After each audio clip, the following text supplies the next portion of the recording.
Hi everyone.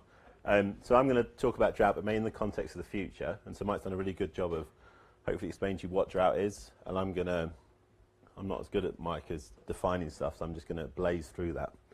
Does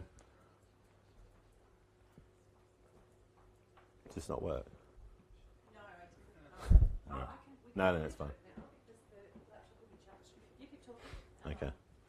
Do you want me to transition you up? Yeah, I'll do it. Keep talking. Okay, so the key question as far as I'm concerned about the future is what Mike alluded to, is the idea, will droughts increase in their frequency, their intensity, or their duration? So this is the big question as far as people interested in drought in the future are.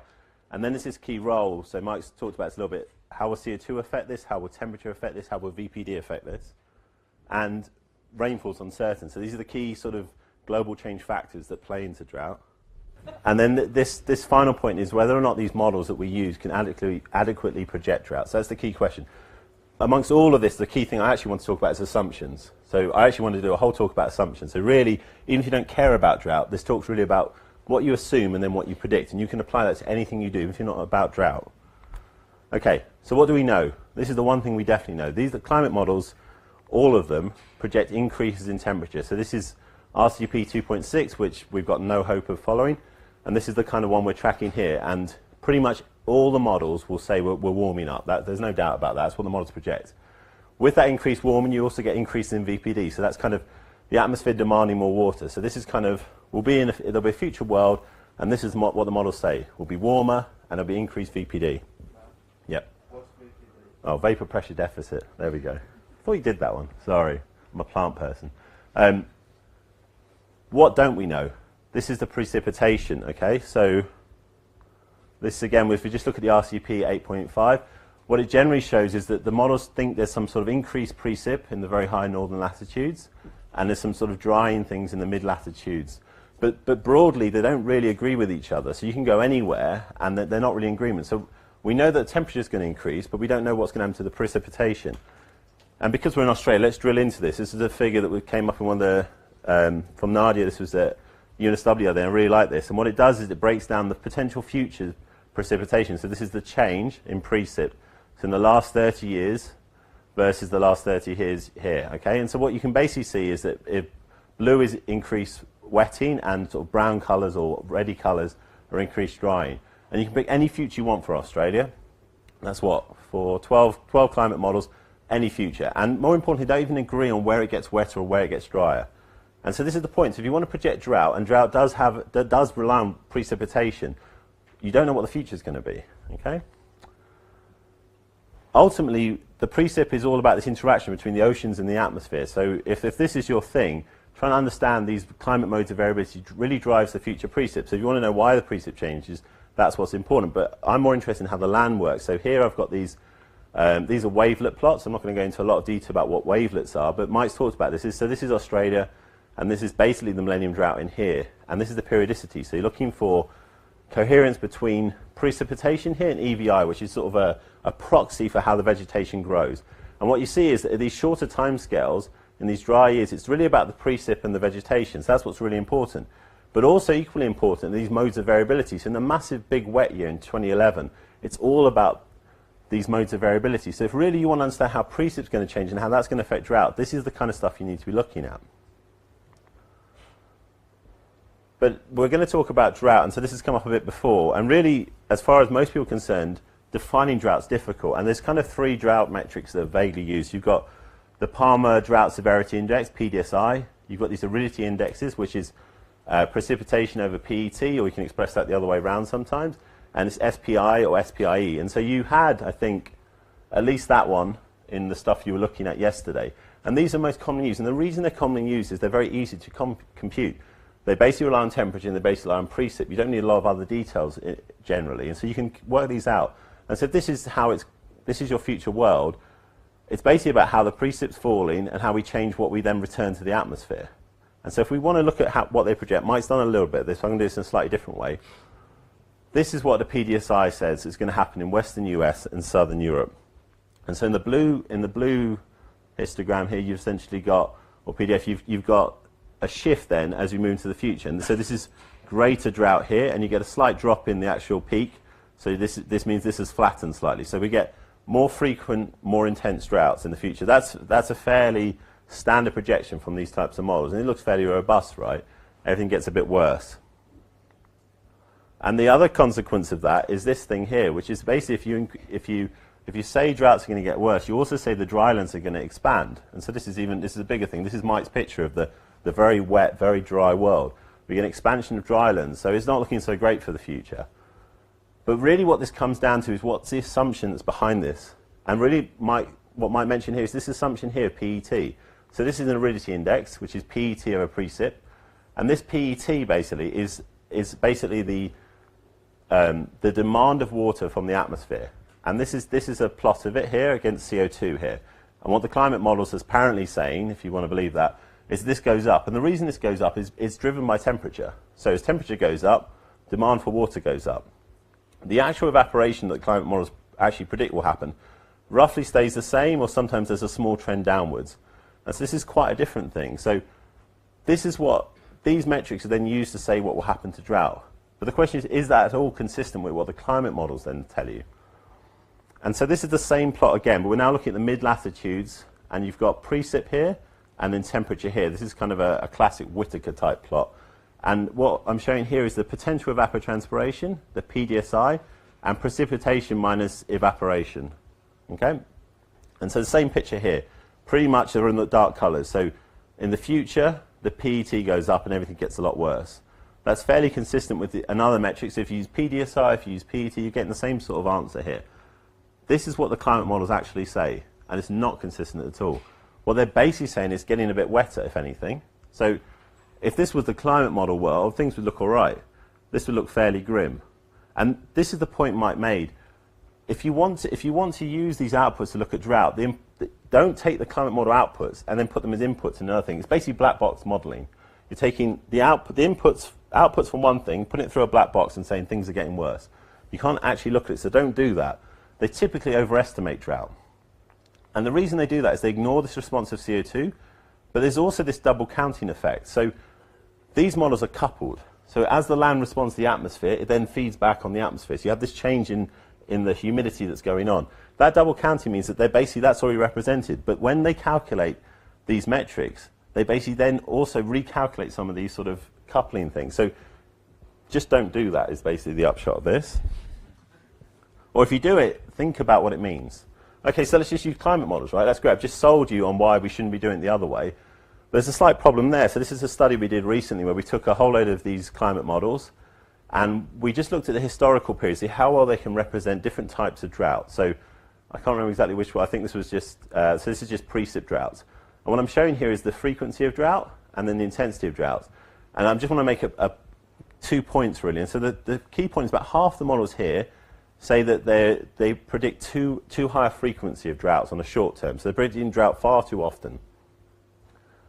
And the models are predicting they don't get intense enough droughts. So they're not only not frequent enough, they get the frequency wrong, then they get the intensity wrong. And there's a whole series of metrics showing how wrong they are for different types of droughts. But the key point is we can't just use the climate models either because they don't really work that well. Okay, so what can we do? We're stuck. The last 30 years have warmed. So can we use this to tell us something about drought? This is really about perception. So this is a map of all the recorded, I hope you can see it, all the recorded deaths where things have died in the vegetation. So how has drought played out and how have things died? And it's pretty much everywhere, right? So this is perception that drought's increasing.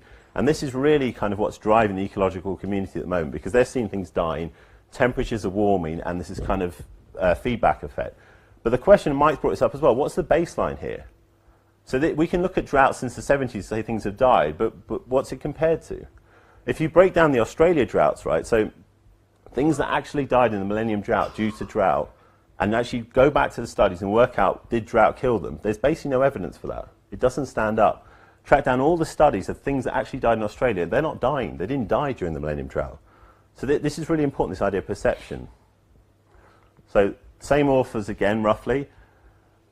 And what they've done is they've used a very simple model here to say what will happen in the future. Okay, so not a climate model, but we can make a very simple model. And what this here is, this is conductance. So think of that as the water supply.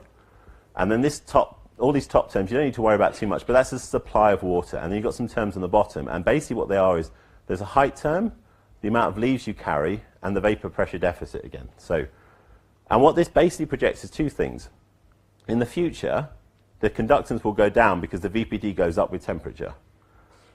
What it says is then two more predictions. The tallest vegetation will be the most vulnerable, and that's what you see here. I don't know if you can see it that well, but all the green stuff at the bottom is still alive, and that's the shorter trees. All the tall trees up here are dead.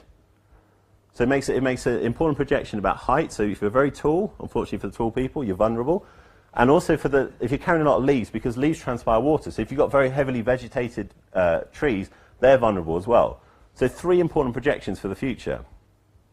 Response to VPD and the types of vegetation that would die.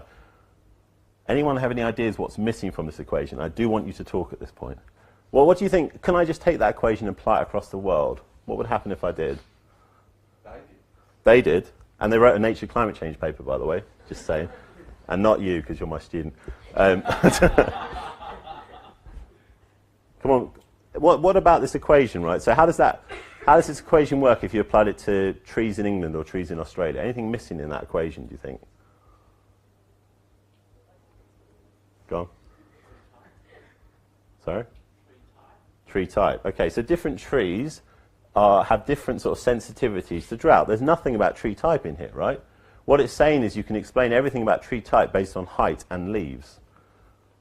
Anything else? Oh, yeah, okay. All right. Rooting depth. Height is a proxy for rooting depth, right? So what it's basically saying is that the tallest trees also have the deepest roots. And so this study, which I haven't actually read, but it said what I wanted to say. And it says, tall Amazon forests are less sensitive to precip variability. So I was like, perfect, that'll do. I have to say, I'm a little bit less convinced by the figure. And so what it's showing here is the Amazon, and the very tall trees are in red. And this is the interannual variability of this proxy for photosynthesis from SIF. This is a satellite-based product.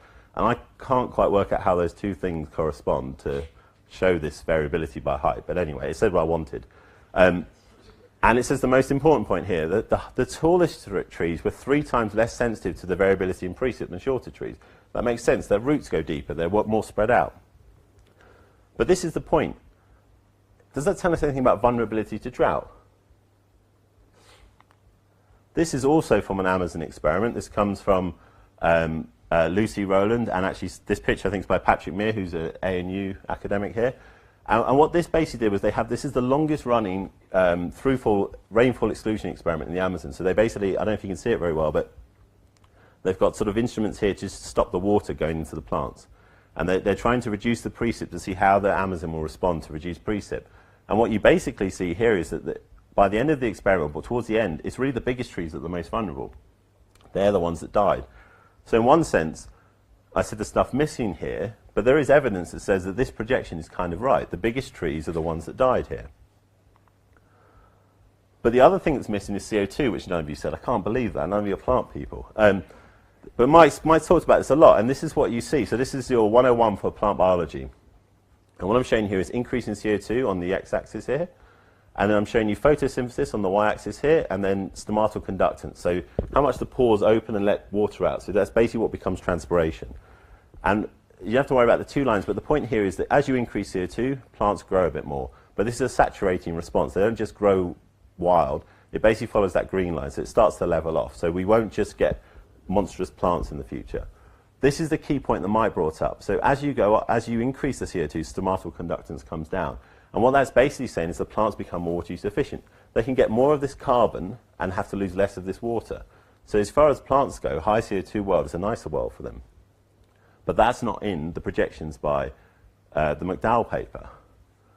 And if you want evidence of this is one of my favorite papers ever, and I highly recommend you go and find this and read this. It should definitely be something you read. It's from Heather Graven. And what it basically looked at was, it's looking at Barrow and Manaloa, and it's basically looking at the CO2 concentrations. And what you should see here is in the black lines, this is basically your summer uptake of carbon. So this is the plants growing, they're taking up CO2, and then they're releasing it in the shoulder seasons.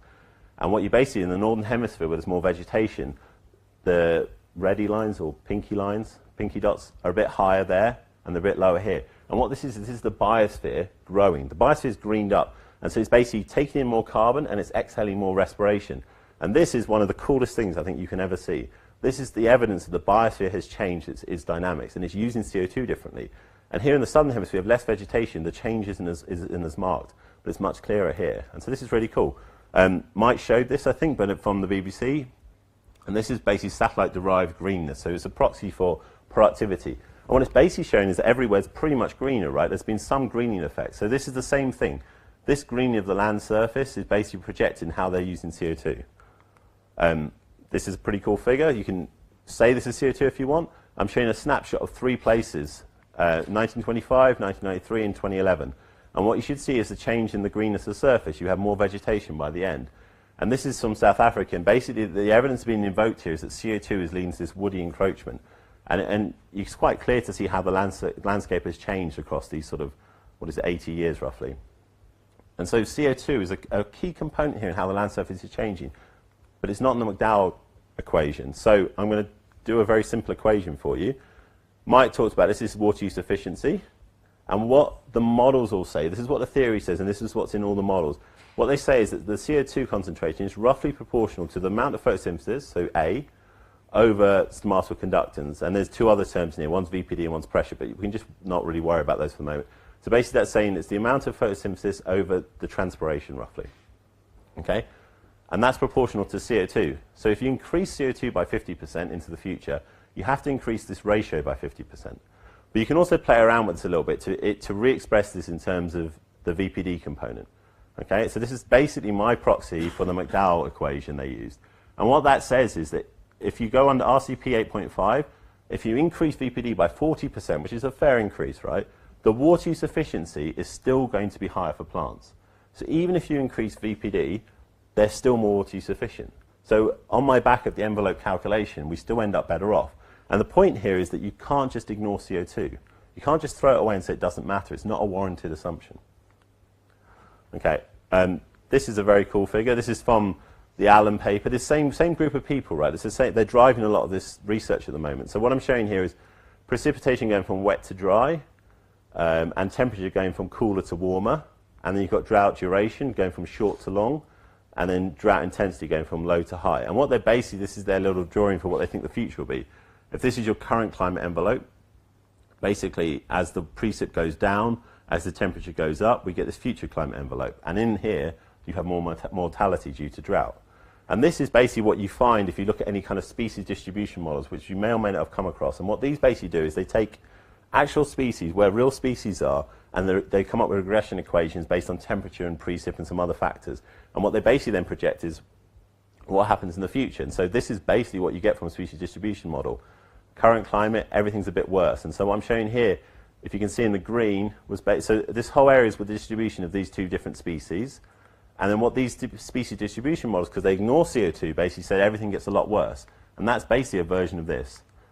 Here is a sort of biophysics model, and here it's got CO2 in it. And what it actually says is things don't really change very much.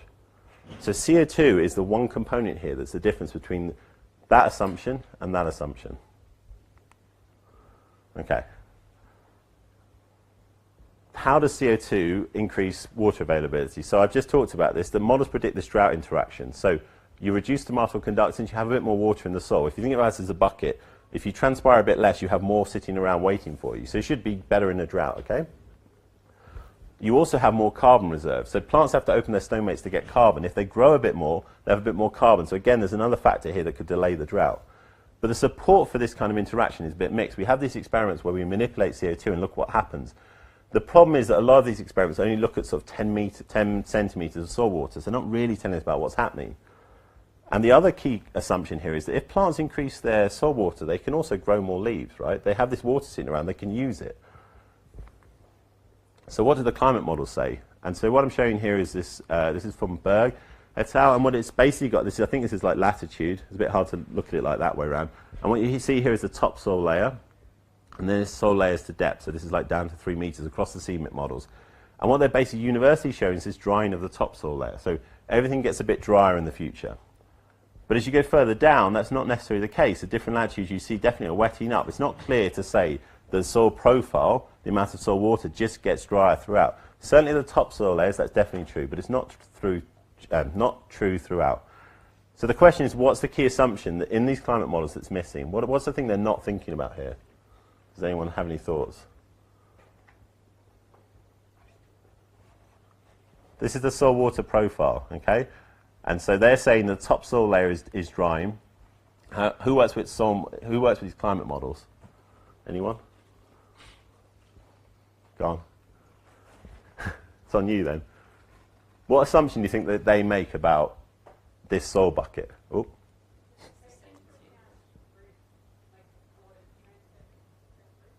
Yeah. So what they basically do is they say that this 3-meter soil is the same 3-meter soil in the future. What actually CO2 experiments show is that the rooting profile changes. So at high CO2 experiments, the plants actually dig deeper roots. And they do this typically looking for nitrogen, they look for nutrients. But basically what that says is that if the top 5 centimetres get a bit drier, which is then perceived to be this kind of, oh no, the world's got terribly worse, well, if the plants just dig a little deeper roots, they can basically offset that quite simply. So again, this is kind of the assumptions that are behind these projections. The plants project increased rooting depth. Okay, the other key point is that CO2 doesn't always conserve water, so I'm now going to go against myself a little bit. So this is from a soybean experiment, and what I'm showing here is 3 different years, and then it's day of year there.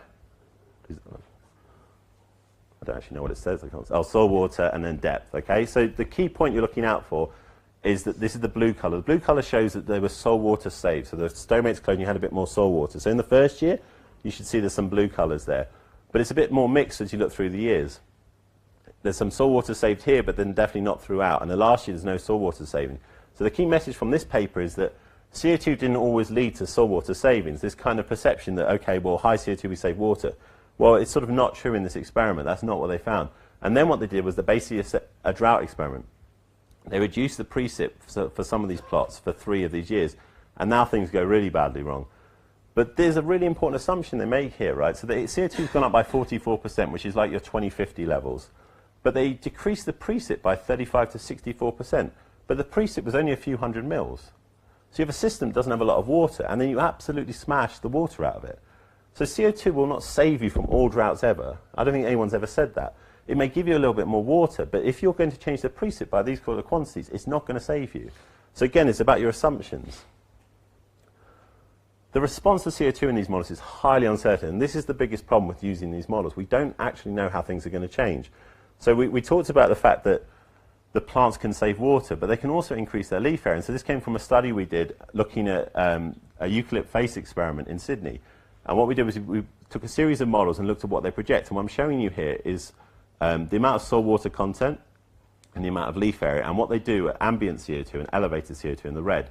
And so what you should be looking at is fairly simple to see, but basically if the graph from the blue to the red goes that way, they've increased their leaf area. If it goes upwards, they've saved soil water. And the key message here is that the models completely disagree on what they do. So some models say, okay, I've got that extra CO2 and I've got some more soil water, so I'm going to build lots more leaves. And some models said, okay, I'm going to save a bit more water. And so the point is, depending on which model you use, you will get a completely different projection of how the world will change. And so I've gone into some of the details. If you just take a step back and say what the models project. So this is from an NCAR model study. This is like early 2000s or 2010. And basically this is the latent heat flux. And what you should see in the red is these are areas where the stomates have closed, transpiration's gone down. But this has the other effect, right? These areas, this is from another study, but these areas are also the areas that apparently have increased number of dry days. So if they reduce their transpiration, apparently they also have, there's a feedback here, right? If you're not transpiring as much water to the atmosphere, you can have an increased amount of dryness. So these things are all connected and they're tricky to unravel. And this is Mike's slide. So this is from the study Mike and colleagues were involved with. This is future runoff. And I think this is 4 times CO2. I took a slightly different interpretation of this than Mike. Basically, the models are projecting not a very big change in runoff. But the point is that there's 3 different ways you can get runoff, and it's hard to say which one it follows, right? So we've talked about decreasing stomatal conductance and transpiration. So you might have more water in the soil, so you might have increased runoff. But you might also decrease that transpiration, grow more leaves, and then have reduced runoff. So both of those features are possible. But the climate models also have this effect where they have increased precipitation intensity, but reduced frequency. Again, that affects runoff. So these are kind of you might call these the physiological feedbacks, and this is kind of the meteorological one. These things are all going on in climate models. It's very difficult to unravel them when they're all interacting of how a future will look. And this is my favorite topic of all, it's nutrients. So I get one slide on nutrients. This is that ratio I talked about earlier on. So this is the amount of photosynthesis over the amount of stomatal conductance, and that's proportional to CO2. So I said if you increase this ratio, the models basically have to increase this ratio. All the current models are saying that this term's going up by quite a lot, and you get a very small change in this term. What this graph here is showing is different model projections, and it's saying how much they've increased by, so that's the blue dot, just due to CO2, and how much due to CO2 and climate. And due to CO2 and climate, it's a bit lower, so that's the red dot. And that's because you have different effects of temperature warming up the soils. And then what I'm showing here in the green lines is the amount of nitrogen that they think is available to support these things. And the key point you should see is that all of these projections are way above the amount of nitrogen they can get. So all the CMIT5 models except one had no nitrogen cycle. And what this graph is basically saying to you is these models are projecting far too big an increase in this term. So this term's a proportion. So if this doesn't go up by as much, this has to go down by a lot more. So the current models aren't projecting the size of decrease that this term should decrease by. And that has a much bigger effect on precip. So actually, how precip changes due to the land, we don't actually know very well. Okay, I'm going to do it a different way now. So what process? So if we're going to build a better model, all of us together, with quite a lot of brilliant people in this room, let's build a better model together, right? What should we do differently? This is how the current models represent water stress. And so this is function, this is perfect function, and this is where they completely shut down, and this is decreasing the amount of soil water they've got. And they've all got very different representations of this soil water stress component. And the basis that supports this doesn't exist. These are kind of made up factors, and they differ between models, and this is the problem.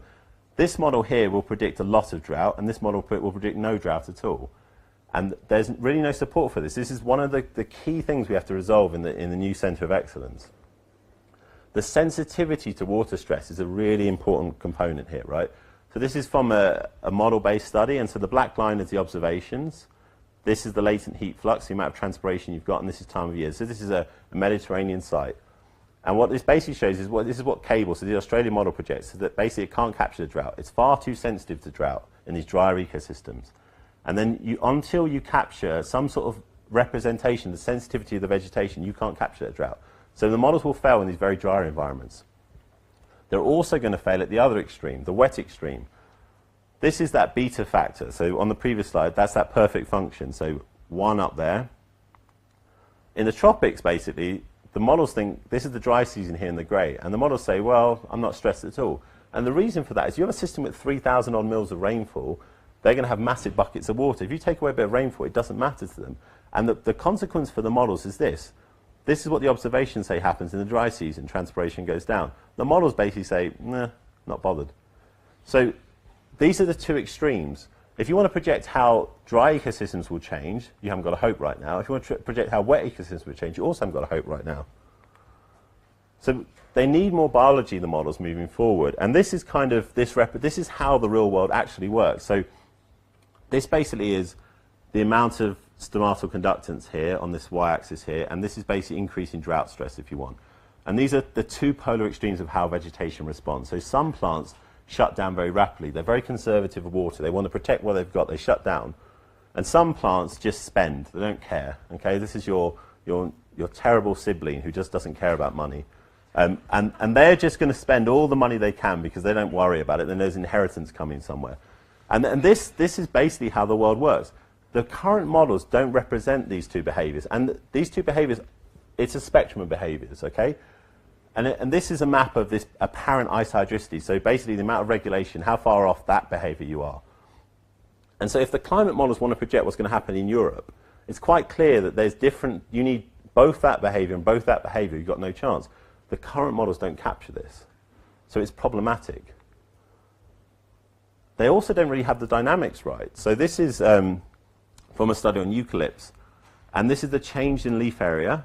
And it's been related here to the change in soil water content here with time. And so the red lines are where you've got declines in leaf area. And it's basically related to declines in soil water. Eucalypts are very responsive to soil water. Also grasslands are, right? This is from a study applied to the same site, not using the same forcing data, so not quite apples. But there's no real correspondence here, apart from the beautiful blue thing, but you can ignore that, because nowhere in Australia do you have a leaf area of 7. Well, not quite true, but not this site. The point is that models are all static. They don't have this sensitivity to soil water. So we need to have more dynamic models moving forward. They need to represent the fact that the vegetation is very responsive to these changes in soil water.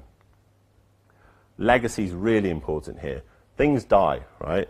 So once it dies, once it becomes like this and then falls over and then a grass replaces it or a shrub, the feedback to the atmosphere is very different.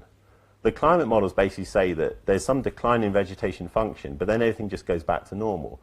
So that's kind of problematic, because this thing takes a long time to happen. So if you have things dying in 2050, they don't just respond in 2051 the way they did in 2049. So that's a problem. This thing is also missing. This is key. If you're from the US here, this is a really big effect. Separating insects from drought is a really problematic thing. Once drought gets in, the vegetation is more vulnerable. It's more vulnerable to insect attacks. This is also true in Australia, so this is a key component, but it's not easy to model.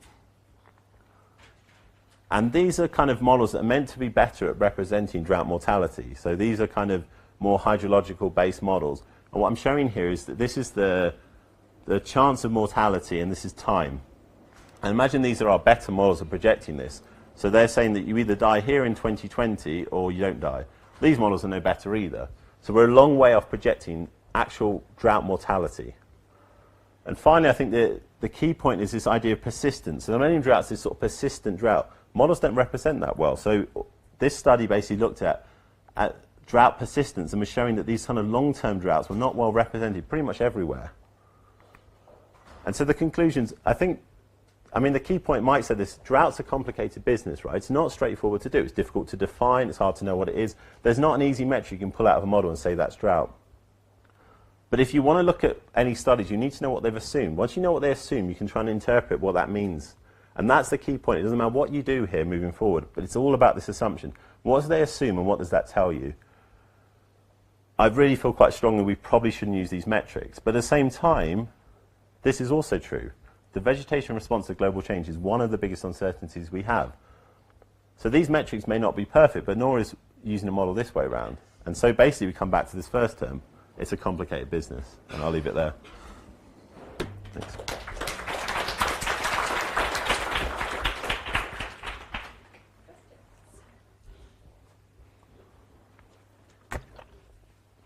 Can we do this another way then?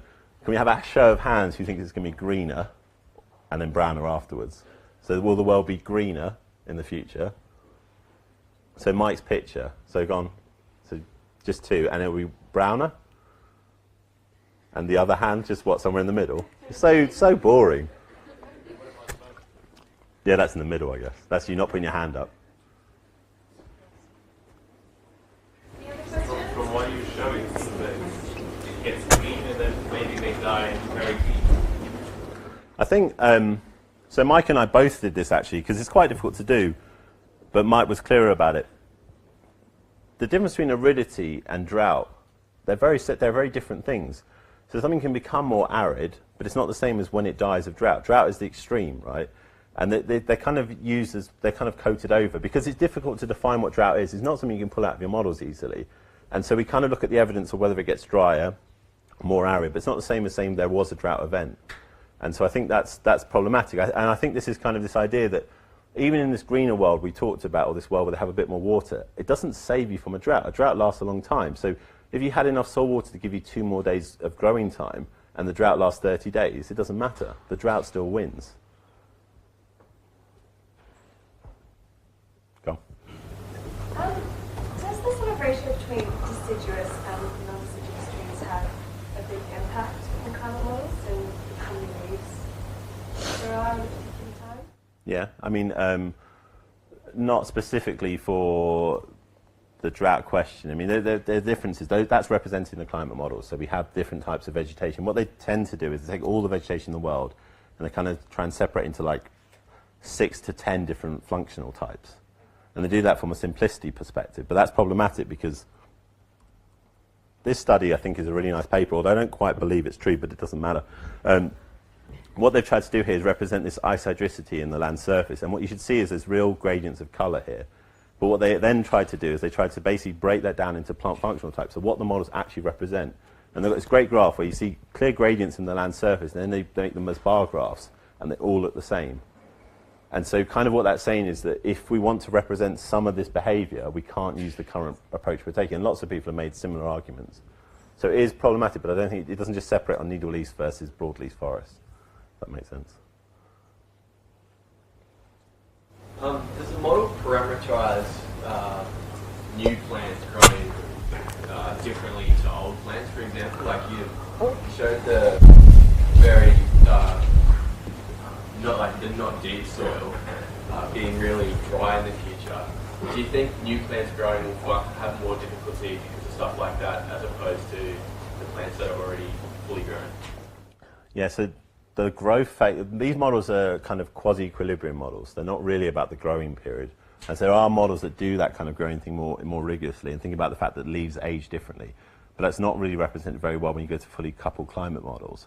And so that is problematic. I think that the question, although I was relatively flippant about this point, those topsail differences are really what affects agricultural grasslands. And so if you're interested in that kind of yield thing, if that's what you're interested in, I quite like trees personally, but if you're interested in that thing, that actually makes quite a big difference, right? But the other point about this soil water saving component, it's kind of the tragedy of the commons thing, right? So models don't have competition in them. So the idea is that the plants would just keep the water in their little bank and no other plants will come and take it from them. It doesn't kind of make sense.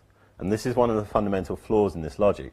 So the models project that they increase the soil water stores, but real vegetation just doesn't leave water hanging around for the other plant. That's my water, that's your water. So it kind of probably won't work out like that. Difficult to know. Cool. No, not you. What actually kills a plant in a drought?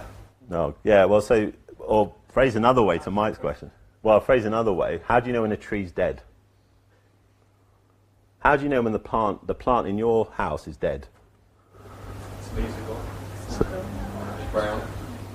So your leaves are gone. You come back from your holiday in the UK, because we'll go to the UK on holiday, and you've been away for a couple of weeks, and you come back and you've gone, oh, bugger, the plant's leaves are gone. And then what, do you throw it out at that point? You should try rewatering it. When you re-water it, it doesn't respond to the water, then it's dead. How long will you keep rewatering it for? If you've got I've completely lost my plant names, but how long would you water it for? I would water it once or twice. And then you give up. Again, you're just wasters at plants. You need to hang in there. But this is a key point, right? This idea about when something is dead is really difficult, and it's actually what all the plant communities that work on mortality stuff are really struggling with this, because what happens is they have an experiment. The way funding works in this country, or any country, basically, you get a 3-year experiment, which basically means you probably have 2 experiments in a 3-year funding cycle. And those experiments might last, say, 5 or 6 months. So if you're doing a drought experiment, that means you basically stop watering, observe everything that's happened, and then move on. But the plant might not be dead. This is the fundamental problem in these kind of, we're taking these analyses, say the vegetation died. It might not have died. If you kept watering it, but you don't have time, it probably comes back to life on some level. It's really difficult to know when it's dead. So that's my answer to your question. Don't know. So I guess I have a pot plant that's... I'm not an expert on pot plants. This should be... I don't know where this has come from. 6 months, but I keep watering it. Is it fair? See, I think you're the polar opposite from... I mean, you've got such persistence. I really... I think it's time you got a new one. But there you go. Sorry, there's a cactus on my windowsill.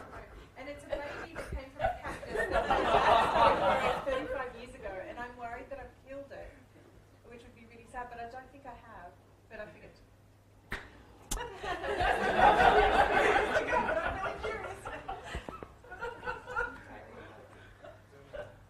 I don't know if you can see where the cactus live.